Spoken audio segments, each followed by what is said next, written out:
Welcome to Coffee with JD. I'm pleased to have Anushka Phal as the guest for this segment of Coffee with JD. Anushka Phal is the principal psychologist at Umeed Psychology and also the co-founder of Show Project podcast. In this episode, we'll be talking about mental health and the related problems people are facing amid COVID-19. Welcome to Coffee with JD, Anushka Phal.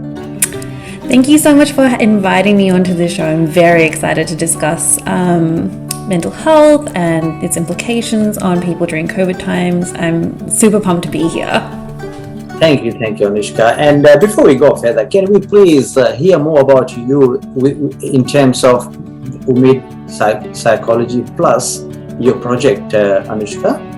Okay, so I am a general psychologist. I'm doing my educational developmental registers program at the moment. So I work a lot with adolescents in a high school, but in addition to that, I run my own private practice. It's called Umeed Psychology. You can find me on Instagram.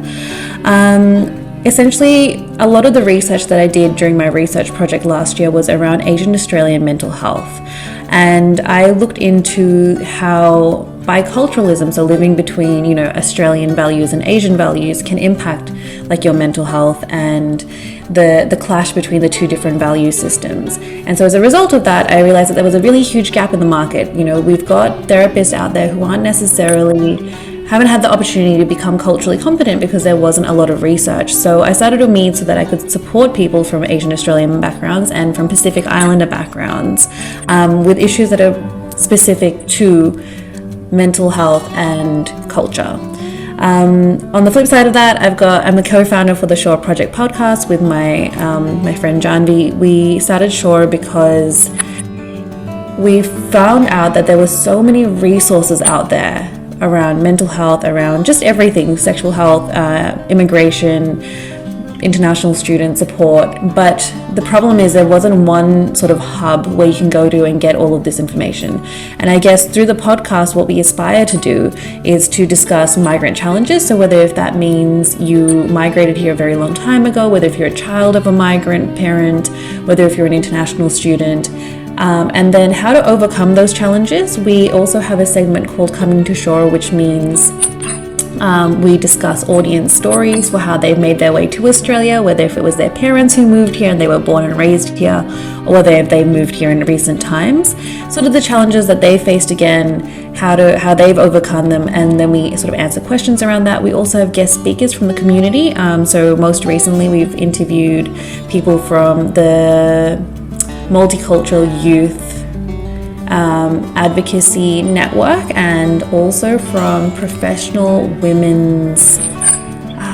it's a professional women's network for migrant women to discuss different issues that people might be going through. And so I think it's a great platform for getting resources. We also have an Instagram page where we pump out a lot of the free things that are available to the community as well. So if there's free mental health services, if there's like food available somewhere, if there's like festivals coming up, all that sort of cultural aspect of things so that people can keep connected within the community. So that's essentially what I do. It's a lot of culture-based work. That is really wonderful, Anushka, and hats off to you for the work you do. Thank you. Going back to these questions about impact of COVID-19, can you please give us an insight of the impact COVID-19 specifically has on mental health issues, Anushka? So I think generally speaking, we're facing a global pandemic right now. This is a time in history which I think a lot of people never would have anticipated us going through. And it's come with a lot of uncertainty. And with uncertainty, the increase in anxiety, the increase in stress has been huge. It's been detrimental because what COVID has led to is not just the fear of like health anxiety around actually catching COVID and being in the community and being surrounded by a deadly disease. It's also led to things like restrictions. We're in lockdown, and so that means a lot of people are not working at the moment. And yes, the government is providing, some kind of subsidies to people, but some people are not receiving that. And I think the impact is financial stress. What I'm seeing amongst some of my clients and even, people who email into Shore at the moment is that things like businesses, people aren't able to run their businesses, they're copying a huge loss, and so there's a lot of that financial stress is happening at the moment. We're also seeing amongst, I guess, migrant backgrounds, one of the major problems, especially in the last year, is as COVID's gotten worse overseas, what I'm noticing is a lot of stress around having family stuck overseas. So for example, I'm Fijian Indian, my grandma's stuck overseas as well. And so the stress of having a family member somewhere where you can't go because immigration wouldn't allow us to leave Australia. And the process is ridiculous at the moment. I remember I myself have put in like multiple applications to have her come back here, but it's just, restrictions are just so tight. So there's a level of helplessness. There's only so much that you can do that is within your control. And just getting worried because you can't go there, you can't be with them, they can't hear it, so you can't look after your family here.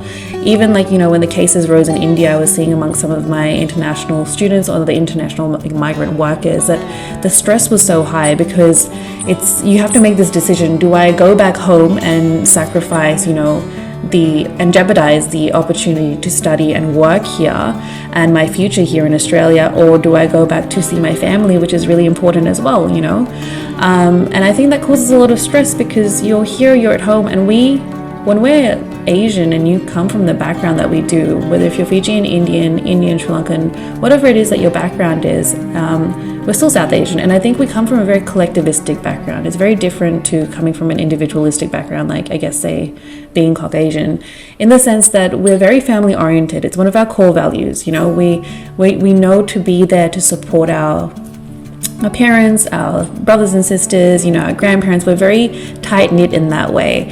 And I think the guilt of not being able to support them in a time that you would normally go and support them in has really caused a lot of stress for people, and led to a lot of depression as well. And even trying to manage things from here to overseas, I was watching a lot of people try and manage things with their parents or their grandparents, for example. If their grandparents or their parents don't have anyone or don't have any family members overseas, like in Fiji or in India, then really struggling to make those phone calls, all day, trying to get people to come and look after them or organize stuff. So that stress in itself is a lot, because you're taking time out of your day where you're working or doing whatnot. In addition to that, something that I've noticed that COVID has also led to is a lot of loneliness, people who are living by themselves, not being able to see their family members, not being able to communicate with their friends. Statistically, I think according to the World Health Organization, the rates of stress, depression, anxiety have increased, but so has PTSD, so a lot of trauma, and also substance use and abuse has increased over the last year and a half as well.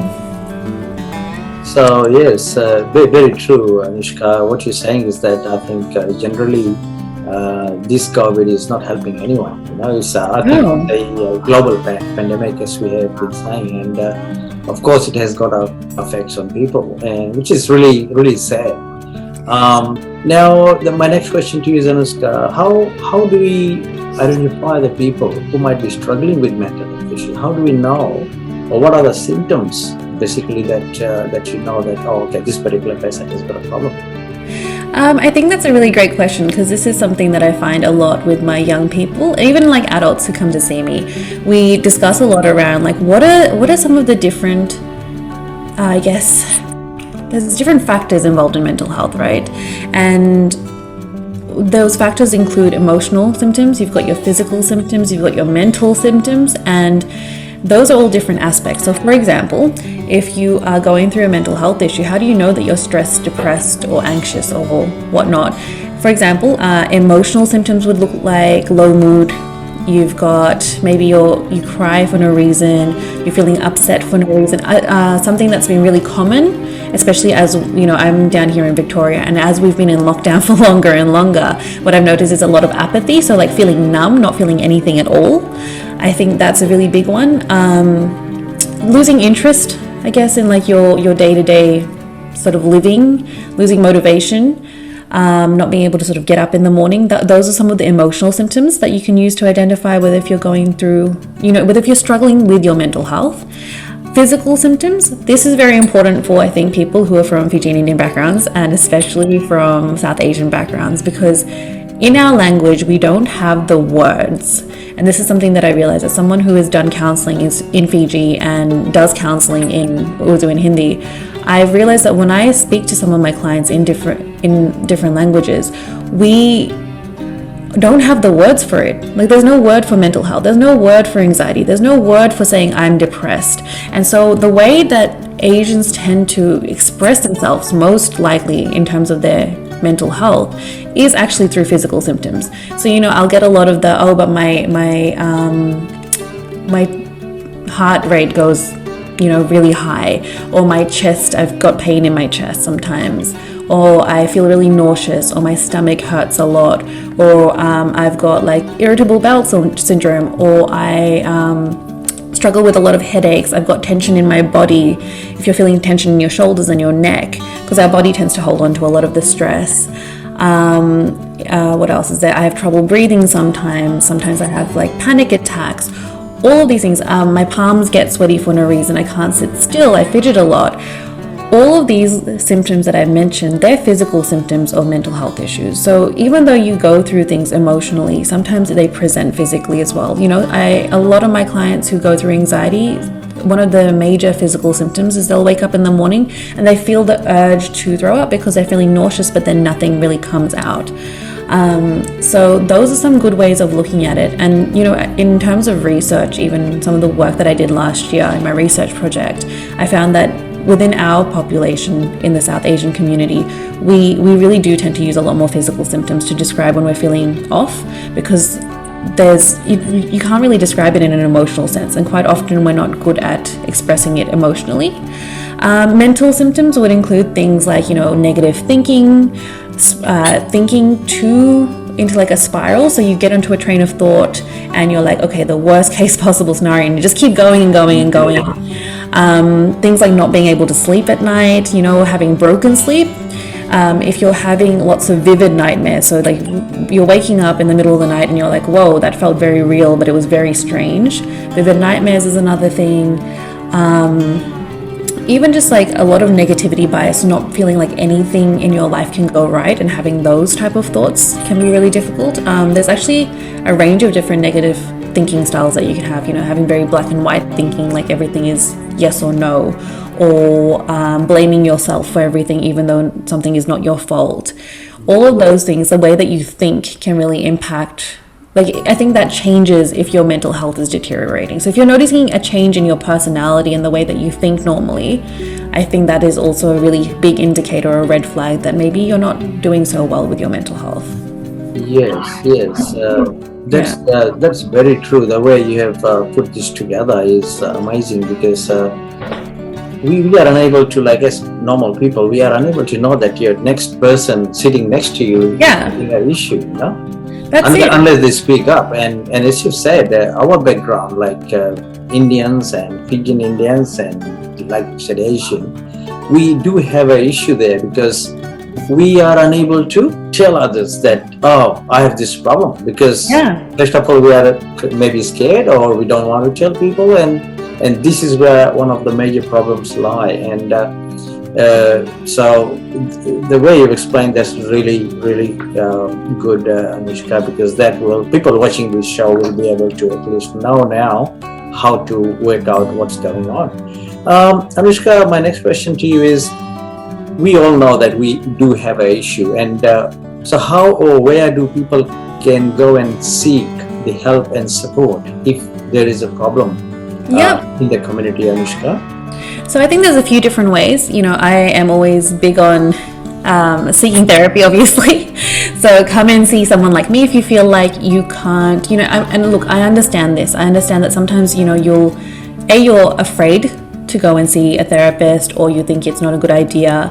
And I can harp on about the stigma within our community around mental health, which I think I will touch on at some point. But I guess, actually, if we touch on the stigma now, it comes down to the fact that within, especially Indian communities, Fijian Indian communities, we're very much about log kya kahenge. What are people going to think? What are people going to say? And maybe they'll perceive me in a wrong way, because the idea of mental health doesn't really exist within our communities, within our society. So we don't really talk about our feelings. And so I was actually interviewing someone for a article that I'm writing around the mental health stigma in South Asian communities and, you know, the shame associated with it. And she said to me, she was like, look, you know, if tomorrow I have a heart attack, my whole community will be there for me. They will bring food, they will be there for me, they will support me, they'll call and check in on me.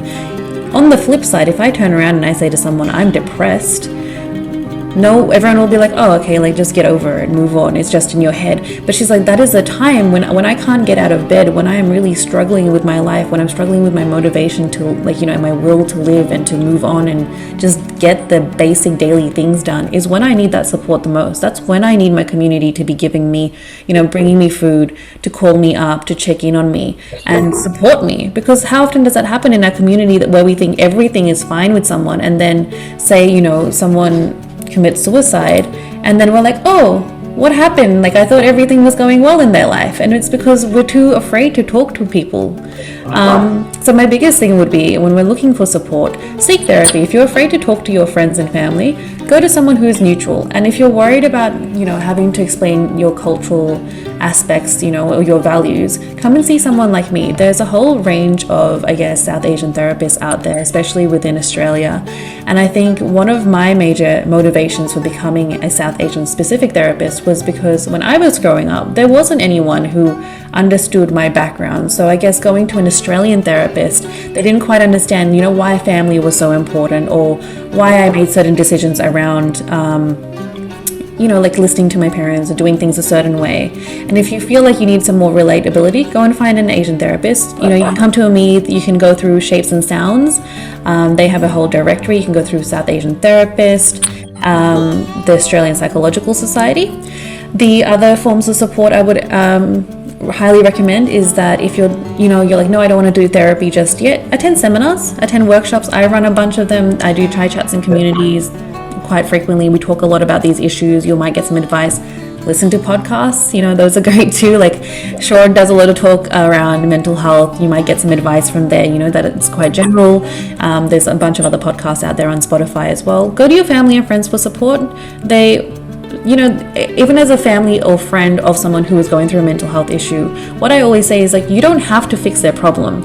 It's enough that you're just there and you sit with them and you just listen to them. Sometimes you just listen to a person and you exist in their sphere, and that is all someone needs. You know, you just be there. That's enough.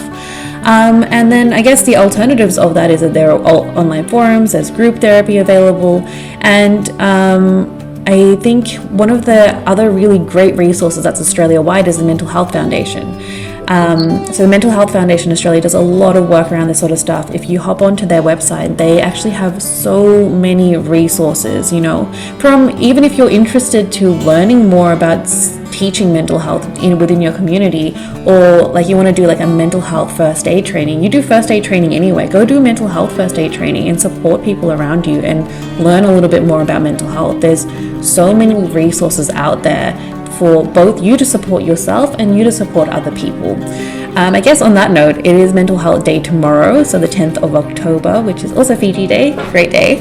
And October is Mental Health Month. So at this time, you know, even if you hop onto your social media right now, things will be blowing up. There will be a lot of resources around Mental Health Month, and people are generally posting almost every day. And especially on Mental Health Day, there will be a lot of, you know, I think people are doing talks and, you know, sending out free resources. So sometimes, you know, it's baby steps. You don't have to do everything all at once. You can just, you know, start learning little bits and pieces. It might just be as simple as, like, you know, I talked about symptoms before. You've attended this, you've watched this online. Sometimes that's a good start. And then from there, you do your own research around mental health issues. Just remember, it is okay to not be okay, essentially. Very, very true, Anushka, and well said, where to find help. As you've just mentioned that we have Mental Health Day tomorrow, and in Australia, Mental Health Foundation Australia is doing tremendous work and very wonderful work, and I'm proud to be one of the multicultural ambassadors of Mental Health Foundation Australia, which is actually we are based in Brisbane in Queensland. So I'm very supportive of the effort that Mental Health Foundation Australia is putting forward for people. Moving on to the next question, Anushka, What are some of the benefits of talk therapy? Because I think this is the first time I'm sort of going to learn this as well. So if you could please tell our viewers what is talk therapy or the benefits of talk therapy. I guess so talk therapy essentially is, one of the, I guess, most common forms of therapy. So when you come to see a therapist, it's not scary. I mean, look at me. I don't think I'm that scary. A lot of my clients will come in, especially my adolescents, and they'll be like, wow, you're not, that's like, the psychologist word seems really big, but you're actually not as terrifying as I thought you were going to be. And most of the time it is just a conversation, especially my first session with my clients. It is just us sitting down and I'm like, let me get to know you. Tell me about what's going on for your life. And we just speak. And there is this beautiful illustration online about, I think if you've ever seen like a knitting yarn ball, sometimes it gets messed up and all the threads are everywhere. Yeah. And then your therapist essentially is a person who is like, okay, I'm going to unravel this and then wrap it back up, and so that it's in a neater ball. And so that's essentially what we do. The benefit of talk therapy is you talk to us and we will sometimes just sit there, we'll listen to you in a very objective way. We're not here to judge you. And you can even talk to us about good things. It doesn't matter. No problem is too big, too small. But I just, sitting there and working through your issues bit by bit and just problem solving. That's what we're here for. We're here to work through all of your issues. It could be something like, oh, I don't know how to communicate this with my parents. That's fine. We can work through that. Oh, I need support with, anxiety management strategies. This is my symptoms. Cool. Let's work on that.